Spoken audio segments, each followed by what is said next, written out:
Welcome to places in news lecture number 6। इस lecture series में आप जानते हो हम क्या कर रहे हैं। पिछले एक साल के करंट अफेयर्स में जो जो इम्पोर्टेंट जियोग्राफिकल लोकेशंस रही हैं उनको हम कवर कर रहे हैं जस्ट फॉर योर प्रीलिम्स 2024, क्योंकि geographical location based map based जो क्वेश्चंस होते हैं, मैप बेस्ड क्वेश्चंस अराउंड 15 के आसपास प्रीलिम्स में आते हैं। हर बार के पिछले 10 साल के प्रीलिम्स का अगर एनालिसिस करें तो मैप बेस्ड क्वेश्चंस ज़रूर आते हैं और 15 के आसपास होते हैं। और ये जो जियोग्राफिकल लोकेशंस होती हैं जिनसे मैप बेस्ड क्वेश्चंस आते हैं, ये लोकेशंस होती हैं उस साल के या पिछले एक साल के करंट अफेयर से। तो इसीलिए पिछले एक साल के करंट अफेयर्स में मैंने कुछ 30 to 40 locations, around 30 to 40 geographical locations मैंने शॉर्टलिस्ट की हैं जिनकी पेपर में आने की प्रोबेबिलिटी बहुत ज़्यादा हाई है, क्योंकि ये न्यूज़ में बहुत ज़्यादा फीचर हो रही थी। तो इन लोकेशंस को हम डिस्कस करेंगे। इन लोकेशंस को इस लेक्चर सीरीज में हम इन टोटलिटी देखेंगे। ठीक है, अभी तक इस लेक्चर सीरीज में 5 लेक्चर्स आ चुके हैं और उन 5 लेक्चर्स में अराउंड 13-14 लोकेशंस कवर हो चुकी हैं। लेक्चर नंबर 6 में हम 3 और लोकेशंस कवर करेंगे और अराउंड 10 to 12 लेक्चर्स में सारी जियोग्राफिकल लोकेशंस हम कवर कर लेंगे। Our aim is that all the important geographical locations जिनसे मैप बेस्ड क्वेश्चंस आ सकते हैं वो हम कवर कर लें, ताकि आपके ये 15 क्वेश्चंस तो सिक्योर हों, बाकी क्वेश्चंस बाकी सब्जेक्ट से होंगे। ऑलराइट, चलो आज के लेक्चर की शुरुआत करते हैं। और आज के लेक्चर में जो लोकेशंस हम डिस्कस करने जा रहे हैं वो हैं ये। नाउ सबसे पहले जो लोकेशन हम डिस्कस करेंगे अफ्रीका को ही, आज हमारा जो थीम होगा वो होगा अफ्रीका। अफ्रीका की बहुत इंपॉर्टेंट लोकेशंस हम करेंगे जो न्यूज़ में थी। सबसे पहले सेनेगल, वेस्टर्न अफ्रीका में सेनेगल की कैपिटल है डाकर। यहाँ पे एक डाकर डिक्लेरेशन हुई थी, तो इसीलिए इसको हम डिस्कस करेंगे, सेनेगल को पूरा डिस्कस करेंगे। फिर हम डिस्कस करेंगे जाम्बिया को, और फिर हम डिस्कस करेंगे युगांडा की कैपिटल कंपाला को। ऑलराइट, तो ये 3 अफ्रीकन नेशंस, ये है आपके वेस्ट में, ये है आपके साउथ अफ्रीका में, सदर्न अफ्रीका में, ये है आपके ईस्टर्न साइड पे। तो इन सारे अफ्रीका के लोकेशंस को हम कवर करेंगे। ऑलराइट, तो बिना किसी देरी के, कुछ और हम ज़्यादा टाइम नहीं लगाते, time is of the essence, हम स्टार्ट करते हैं सबसे पहली लोकेशन, दैट इज़ डाकर। ठीक है, नाउ इस मैप में भी आप देख सकते हो ये वेस्टर्न मोस्ट सिटी जो है ना, वो अफ्रीका की, पूरे अफ्रीकन कॉन्टिनेंट की वेस्टर्न मोस्ट सिटी जो है वो डाकर है। और डाकर कैपिटल है वेस्टर्न मोस्ट कंट्री जो है अफ्रीका की, वेस्टर्न मोस्ट, वो है सेनेगल। ठीक है, तो अफ्रीका की वेस्टर्न मोस्ट कंट्री जो है सेनेगल, उसकी कैपिटल है। So it is the capital and largest city of Senegal in western Africa. Dakar is situated on Cape Verde, ये फ्रेंच में है केप वर्ड, और केप वेर्दे पेनिनसुला। तो देखो अगर हम मैप को जूम इन करें, ठीक है, तो यहां पे आप देख सकते हो ये है डाकर, बिल्कुल इस लोकेशन पे है डाकर, और यहां से ना एक पतली सी लैंड की स्ट्रिप निकलती है अटलांटिक ओशन में। ठीक है, उसे केप वेर्दे पेनिनसुला कहते हैं। ऑलराइट, और एक और चीज, बिल्कुल यहां पे ना कुछ आइलैंड्स हैं, ये जो डॉट्स मैंने बनाई हैं, इन्हें हम केप वेर्दे आइलैंड्स भी कहते हैं। तो लैंड जो अफ्रीका से जुड़ा हुआ एरिया है केप वेर्दे पेनिनसुला, और उसके आगे हैं केप वेर्दे आइलैंड्स, ये अलग कंट्री है। ठीक है, नाउ सेनेगल के बीच में ही 2 रिवर्स हैं। ठीक है, एक है गैम्बिया, तो सेनेगल के बीच में ही, हम मैप को अभी जूम इन करके देखेंगे, गैम्बिया और सेनेगल रिवर्स के बीच में लाई करता है डाकर।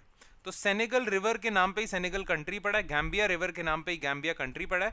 इन दोनों कंट्रीज का जो, इन दोनों रिवर्स का, सॉरी कंट्रीज नहीं, इन दोनों रिवर्स का जो डेल्टा है उसके बीच में ही डाकर आपका पड़ता है।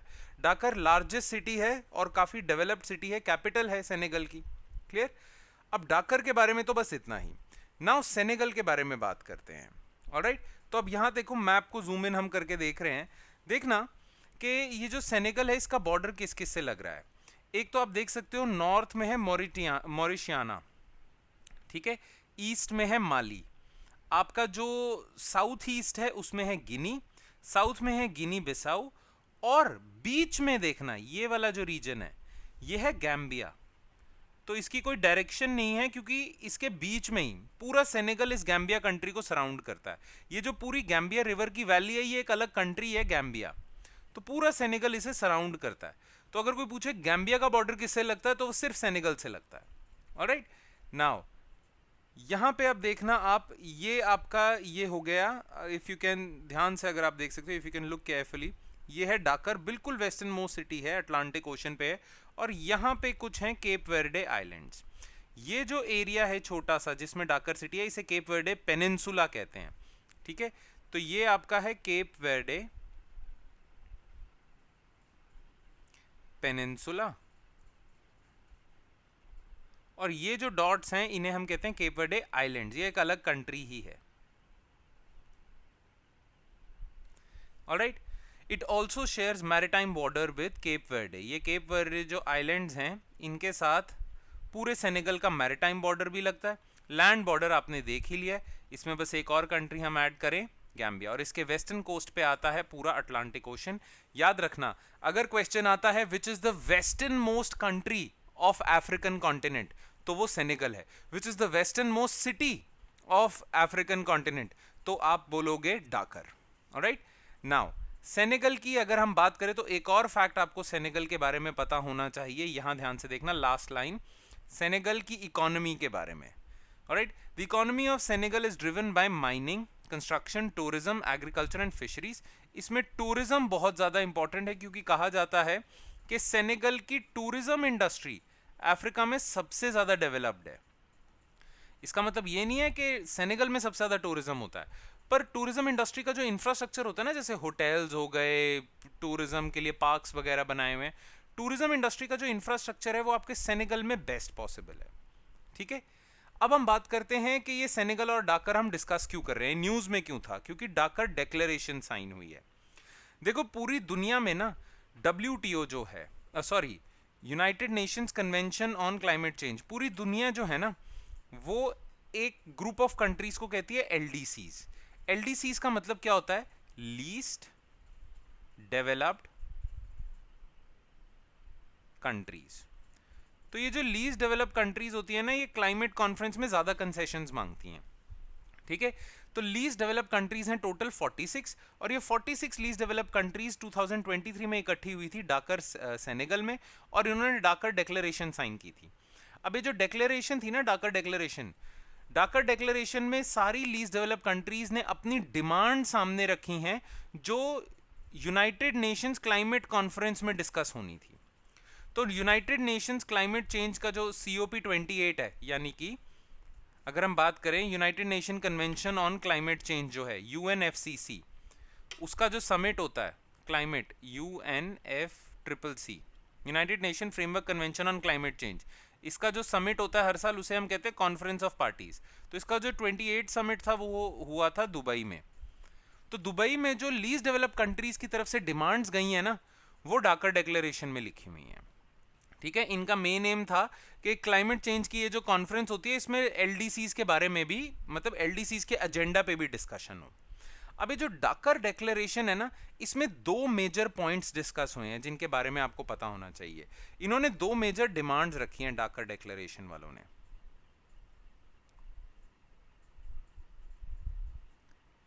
एक तो इनकी मेजर डिमांड है कि एक होता है लॉस एंड डैमेज फंड, उसको ऑपरेशनलाइज किया जाए, उसमें पैसे डाले जाएं और उस पैसे को हमें दिया जाए। अब ये लॉस एंड डैमेज फंड क्या है, बेसिकली देखो, एक ये तो अभी कॉन्फ्रेंस ऑफ पार्टीज 28 चल रही है ना, जो दुबई में समिट हुआ है। ठीक है, एक हुआ था कॉन्फ्रेंस ऑफ पार्टीज 19, ये समिट हुआ था वॉर्सो पोलैंड में। इसमें बात हुई थी लॉस एंड डैमेज फंड की। अब लॉस एंड डैमेज फंड क्या है, देखो कहा जाता है कि क्लाइमेट चेंज हो रहा है डेवलप्ड कंट्रीज की वजह से, क्योंकि पिछले 100 सालों में डेवलप्ड कंट्रीज ने इतना पोल्यूशन करा है कि आज क्लाइमेट चेंज हो रहा है, और उस क्लाइमेट चेंज का खामियाजा भुगतना पड़ रहा है लीस्ट डेवलप्ड कंट्रीज को और डेवलपिंग कंट्रीज को, है ना। तो क्लाइमेट चेंज की वजह से जितने भी डिजास्टर्स हो रहे हैं, जो भी प्रॉब्लम्स हो रही हैं, लीस्ट डेवलप्ड कंट्रीज को उसका बहुत नुकसान हो रहा है, मॉनेटरी नुकसान भी हो रहा है। तो इसीलिए जो भी क्लाइमेट चेंज की वजह से मॉनेटरी डैमेज होगा लीस्ट डेवलप्ड कंट्रीज को, उसके लिए उन्हें कॉम्पनसेशन दिया जाएगा। और ये कॉम्पनसेशन कहां से दिया जाएगा, उसके लिए लॉस एंड डैमेज फंड बनाया जाएगा। लॉस एंड डैमेज फंड में पैसा डालेंगे डेवलप्ड कंट्रीज। ठीक है, ये लोग पैसा डालेंगे, जब भी किसी लीस्ट डेवलप कंट्री को क्लाइमेट चेंज की वजह से मॉनेटरी डैमेज होगा उसको कॉम्पनसेशन दिया जाएगा। नाउ ये वॉर्सो से डिस्कशन इस पे चल रही है पर इसे अभी तक ऑपरेशनलाइज नहीं किया था। दुबई के समिट में इस लॉस एंड डैमेज फंड को ऑपरेशनलाइज कर दिया गया है और बहुत सारी डेवलप्ड कंट्रीज ने इसमें $700 मिलियन भी प्लेज किए हैं। ऑलराइट, तो इसीलिए लॉस एंड डैमेज फंड अब ऑपरेशनलाइज होने की कगार पे है, ऑलमोस्ट हो ही गया, and that is because of Dakar declaration. I am so sorry, Dakar declaration. Alright, now दूसरा मेजर इसमें क्या मुद्दा है, दूसरा मेजर पॉइंट क्या है इसमें जो डाकर डिक्लेरेशन में इन्होंने बात की है। एक तो इन्होंने ओवरऑल यही बात कर दी थी कि क्लाइमेट चेंज से अच्छे से लड़ा जाए। दूसरा इन्होंने बोला था कि जिन्होंने जो जो कमिटमेंट की हैं, जिन जिन कंट्रीज ने कि हम क्लाइमेट चेंज के खिलाफ लड़ेंगे, उनकी कमिटमेंट्स को टेस्ट करो कि वो अपनी कमिटमेंट्स पे खरे उतरे हैं या नहीं। उसके लिए होना चाहिए पूरी दुनिया में एक global stock take. Global stock take का मतलब है कि जिन जिन कंट्रीज ने जो जो कमिटमेंट्स करी हैं उन्होंने उन कमिटमेंट्स पे क्या एक्शन लिया है, तो ग्लोबल स्टॉक टेक पे भी काम होना चाहिए। पर इन डाकर डिक्लेरेशन वालों का मेन मुद्दा तो था loss and damage fund. Alright, चलो ये हमारा खत्म होता है। अब हम नेक्स्ट टॉपिक पे आ जाते हैं। Dakar declaration is done, Dakar is done, now we move on to Zambia. ठीक है, आप मैप में देख सकते हो जाम्बिया जो है ये सदर्न अफ्रीका की तरफ आता है। तो अगर सेनेगल वेस्टर्न अफ्रीका था, जाम्बिया सदर्न अफ्रीका है। ये जाम्बिया का फ्लैग है। और जाम्बिया अगर आप ध्यान से देखो तो जाम्बिया के बारे में कहा जाता है कि ये बड़ी कंट्री तो है ही है बट ये लैंडलॉक्ड है, इसकी कोई कोस्ट लाइन नहीं, आप देख सकते हो ओशन के साथ नहीं लगती। But Zambia is a resource rich country और बहुत कम पॉपुलेशन है इसकी। सदर्न अफ्रीका में ये लाई करती है। इसकी कैपिटल सिटी है लुसाका, जैसे सेनेगल की है डाकर वैसे है इसकी लुसाका, रिपब्लिक ऑफ जाम्बिया की। और ये बहुत सारी कंट्रीज के साथ बॉर्डर शेयर करता है। नॉर्थ से ही शुरू हो जाओ कि आप देखो democratic Republic of Congo north में, फिर अंगोला आता है, फिर नमीबिया के साथ भी इसका बॉर्डर है, बोत्सवाना के साथ भी इसका ये टिप पे बॉर्डर है। ठीक है, जिम्बाब्वे के साथ बॉर्डर है, मोजाम्बिक मलावी के साथ बॉर्डर है, ऊपर यहाँ चले जाएं तो टंजानिया के साथ बॉर्डर है। ठीक है, और यही सारे बॉर्डर्स हैं इसके। टोटल 8 कंट्रीज के साथ बॉर्डर है, Angola, Botswana, Democratic Republic of Congo, Malawi, Mozambique, Namibia, Tanzania and Zimbabwe. तो ये याद रखना, ऐसे ही क्वेश्चंस आते हैं, मैप बेस्ड क्वेश्चंस जो होते हैं। ठीक है, आगे अगर हम जाम्बिया की बेसिक इंफॉर्मेशन या बेसिक फैक्ट्स जाने तो जाम्बिया के बारे में ये है कि it is one of the most water rich countries in the world. ठीक है, इसके पास 5 लेक्स हैं, 3 मेजर रिवर्स हैं, 17 वाटरफॉल्स हैं, बहुत ज़्यादा, मतलब इसके पास फ्रेश वाटर की तो कमी नहीं है। अफ्रीका की बड़ी बड़ी जो लेक्स हैं वो यहीं लाई करती हैं, फ्रेश वाटर की इनको कमी नहीं है।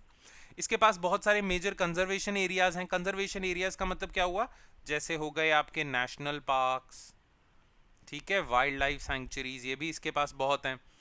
हाँ, ये न्यूज़ में क्यों था, ठीक है, न्यूज़ में ये इसलिए था क्योंकि इसके पास बहुत ज़्यादा कॉपर है, पूरी दुनिया को ये कॉपर बेचता है। ठीक है, और इसी से जाम्बिया की काफ़ी हद तक इनकम आती है। ठीक है, तो ये कॉपर की वजह से फेमस है और इंडिया ने कुछ स्टेप्स उठाए हैं इसका कॉपर माइन करने के लिए, इसीलिए ये न्यूज़ में था। बाकी एक और एक्स्ट्रा इन्फॉर्मेशन, जो फेमस विक्टोरिया फॉल्स हैं बहुत बड़ी अफ्रीका की, वो इसके जिम्बाब्वे के बॉर्डर के साथ लगती है। ये इन्फॉर्मेशन इंपॉर्टेंट है, इसके आगे मैं स्टार भी लगा दूंगा। ये फैक्ट तो आपने याद रखना है। The famous Victoria Falls Zimbabwe और जाम्बिया के बॉर्डर के बीच में है। ऑलराइट, चलो एक और जो खास लेक है, जैसे बताया ये वाटर रिच कंट्री है, तो एक खास लेक है, लेक टैंजानिका।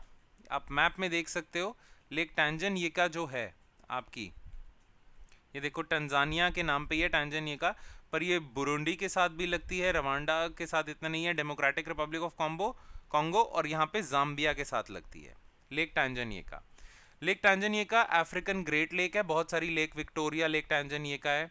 ये second oldest fresh water lake है, सेकंड लार्जेस्ट बाय वॉल्यूम है, सेकंड डीपेस्ट है। ठीक है, सेकंड नंबर पे है पूरी दुनिया में, रशिया साइबेरिया में है लेक बाइकाल। ठीक है, वो फर्स्ट नंबर पे आती है, पर ये जो आपकी है लेक टैंजानिका ये सेकंड नंबर पे है। It is the world's longest fresh water lake, देखो इसकी लेंथ ज्यादा है ना। Shared among 4 countries, Tanzania, Zambia, Democratic Republic of Congo, Burundi. ठीक है, Congo drainage basin, Congo river में ही ये ड्रेन होती है। ऑलराइट, हाँ, अब ये न्यूज़ में क्यों था? वेल, इंडिया ने क्या कहा है कि हम कॉपर यहाँ से लेंगे। इंडिया की जो मिनिस्ट्री ऑफ माइंस है ना, उसने कहा है कि हम इंडियन इंडस्ट्री, जैसे इंडिया की बहुत बड़ी माइनिंग कंपनीज है, जैसे एक बहुत बड़ी माइनिंग कंपनी है इंडिया की वेदांता, और बहुत सारी बड़ी बड़ी माइनिंग कंपनीज को हम भेजेंगे जाम्बिया में ताकि वहाँ से कॉपर लाया जाए। कॉपर बहुत इंपॉर्टेंट है क्योंकि जितनी भी इलेक्ट्रिकल वायर्स हैं वो सारी कॉपर की बनती हैं, जितने भी इलेक्ट्रॉनिक्स हैं उसमें कॉपर बहुत लगता है, तो इसलिए कॉपर ज़रूर चाहिए। और जाम्बिया के पास पूरी दुनिया के 6% कॉपर रिजर्व्स हैं, 8 लार्जेस्ट प्रोड्यूसर रहा है ये कॉपर का, तो जाम्बिया इसी चीज़ को कैश इन करता है। क्लियर? तो इसीलिए ये न्यूज़ में था। Now Zambia is done, now let's move on to topic number 3, that is Kampala. ठीक है, कंपाला जो है युगांडा की कैपिटल। युगांडा जो कंट्री है ये ईस्टर्न साइड पे पड़ती है। ठीक है, it is Uganda's national and commercial capital, तो कमर्शियल मतलब इकोनॉमी भी यहीं से चलती है। और ये जो कंपाला है, ये देखो, ये कंपाला ये बॉर्डर कर रहा है लेक विक्टोरिया, जो अफ्रीकन ग्रेट लेक है, लार्जेस्ट लेक ऑफ अफ्रीका है, ये याद रखना। It was in the news because the 19th non-aligned movement summit took place in Kampala in January 2024। तो जो नॉन अलाइंड मूवमेंट है जिसका इंडिया फाउंडिंग मेंबर भी था, जिसे हम नैम कहते हैं, उसका 19th समिट जो हुआ था जनवरी में हुआ था और कंपाला युगांडा में हुआ था। खैर, जो रिपब्लिक ऑफ युगांडा, इसकी मैप वाली इंफॉर्मेशन हम देख लेते हैं। शुरू हो जाते हैं। साउथ सुडान है northern border, democratic Republic of Congo है वेस्टर्न बॉर्डर, आपका रवांडा से ये साउथ वेस्ट में लगता है, और टंजानिया से ये लगता है आपके साउथ में, और युगांडा आपके कीनिया के साथ लगता है ईस्ट में। ठीक है, ये चीज याद रखना। युगांडा इज लैंडलॉक्ड, कोई इसका वो नहीं लगता है, कहीं भी इसका ओशन या कोस्ट लाइन इसके पास नहीं है। ठीक है, बाकी युगांडा के बारे में और एक्स्ट्रा इंफॉर्मेशन। सो देखो, युगांडा अपनी वाइल्ड लाइफ के लिए फेमस है। अफ्रीकन ग्रेट लेक रीजन में ये पड़ता है, नाइल रिवर के बेसिन में ही ये लाई करता है, इसका इक्वेटोरियल क्लाइमेट है। ठीक है, इसका लैंडस्केप बहुत डाइवर्स है, मतलब इसके पास हाई माउंटेन्स हैं, तो स्नो वाले एरियाज भी इसके पास है, स्नो कैप्ड माउंटेन्स हैं, और इसके पास इक्वेटोरियल क्लाइमेट वाले लेक विक्टोरिया भी है।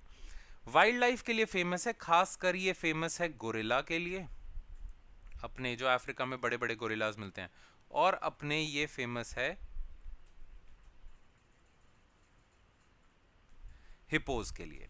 ठीक है, तो एक गोरिल्लाज के लिए फेमस है और ये फेमस है अपने हिप्पोज के लिए, दोनों आप देख सकते हो। और गोरिल्लाज इसके मिलते हैं रिमोट भिवेंडी इम्पेनिट्रेबल नेशनल पार्क और मर्चेसन फॉल्स नेशनल पार्क में आपको हिप्पोज मिलते हैं। ऑलराइट, चलो अब नैम के बारे में बात कर लेते हैं। युगांडा कंपाला तो हो गया। तो देखो, इंडिया फाउंडिंग मेंबर था नैम का। नैम क्या था? Basically non aligned movement. Non aligned movement बनाई गई थी या नाम बनाया गया था 1961 में। यूगोस्लाविया पहले कंट्री हुआ करती थी, बाद में टूट गई, उसकी कैपिटल थी बेलग्रेड, यूगोस्लाविया, वहां पे बनाया गया था। इसको बनाने के लिए ना एक एशिया अफ्रीका कॉन्फ्रेंस हुई थी। ठीक है, 1955 में, जो हुई थी बांडुंग इंडोनेशिया में। ठीक है, तभी इसे बांडुंग कॉन्फ्रेंस भी कहा जाता है। ठीक है, बांडुंग कॉन्फ्रेंस 1955 में हुई थी। वहां एशियन और अफ्रीकन कंट्रीज ने बोला था कि हम एक ऐसी नॉन अलाइंड मूवमेंट बनाएंगे, जो उन्होंने 1961 में बना दी। ठीक है, नॉन अलाइंड मूवमेंट का बेसिक पर्पस क्या था? पर्पस नंबर 1 इसका ये था कि ये जो डेवलपिंग कंट्रीज हैं, ये जो पहले कॉलोनाइज कंट्रीज थी, इनके इंटरेस्ट फॉरवर्ड किए जाएं। दूसरा, उस जमाने में पूरी दुनिया 2 ब्लॉक्स में बटी हुई थी, यूएसए और यूएसएसआर। तो इन्होंने कहा था हम ब्लॉक पॉलिटिक्स से अलग जाना चाहते हैं, हम किसी भी ब्लॉक को ज्वाइन नहीं करेंगे, हम नॉन अलाइंड रहेंगे। ठीक है, तो बांडुंग कॉन्फ्रेंस जो हुई थी उसके रिजल्ट में नॉन अलाइंड मूवमेंट बनी थी 1961 बेलग्रेड यूगोस्लाविया में। अब इसके फाउंडिंग मेंबर्स कौन थे? आप ये जो फोटो है ना साइड में, इसी में ही फाउंडिंग मेंबर्स के प्रेसिडेंट्स की फोटो है या लीडर्स की फोटो है। ठीक है, बिल्कुल लेफ्ट से शुरू हो जाते हैं। तो यहाँ पे है नेहरू, ठीक है, ये इंडिया को रिप्रेजेंट कर रहे थे। ग्रेट अफ्रीकन लीडर क्वामे एनक्रुमा,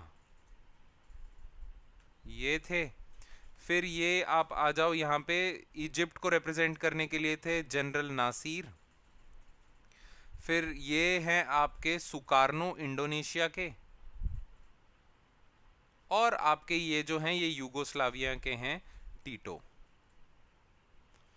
तो Nehru India, Kwame Nkrumah, Nasser Egypt, Sukarno Indonesia, Tito आपके यूगोस्लाविया को रिप्रेजेंट कर रहे थे। बाकी ये जो कंपाला में समिट हुआ था, इसमें क्या हाइलाइट्स थी? वेल, कंपाला में जो समिट हुआ था, एक चीज और नाम के बारे में याद रखना, अभी इसके 120 मेंबर्स हैं टोटल, ठीक है। कंपाला में जो समिट हुआ था, इसका थीम था, थीम याद रखना, कई बार डायरेक्टली थीम पूछ लेते हैं, deepening cooperation for shared global influence. 120 member countries में से 90 ने अटेंड करा था, और उन 90 में से 30 तो उस कंट्री के लीडर्स भी थे। इंडिया भी गया था 19 नाम समिट में, पर इंडिया के लीडर प्राइम मिनिस्टर या प्रेसिडेंट नहीं गए थे, इंडिया के external affairs minister S Jaishankar गए थे। पूरे नाम समिट में इजराइल को क्रिटिसाइज किया गया था कि वो हमास से कुछ ज्यादा ही अग्रेसिवली लड़ रहा है। बस इतनी सी चीज थी। ऑलराइट, और इसी के साथ हमारा आज का लेक्चर खत्म होता है। याद रखना, our main aim is to cover 30 to 40 highly probable जिनके चांसेस हैं एग्जाम में फीचर होने के, 30 to 40 ज्योग्राफिकल लोकेशंस हमने कवर करनी है। तो बस आज का लेक्चर नंबर 6 मैं यहाँ कंक्लूड करता हूँ। I will see you next time with lecture number 7। Thank you.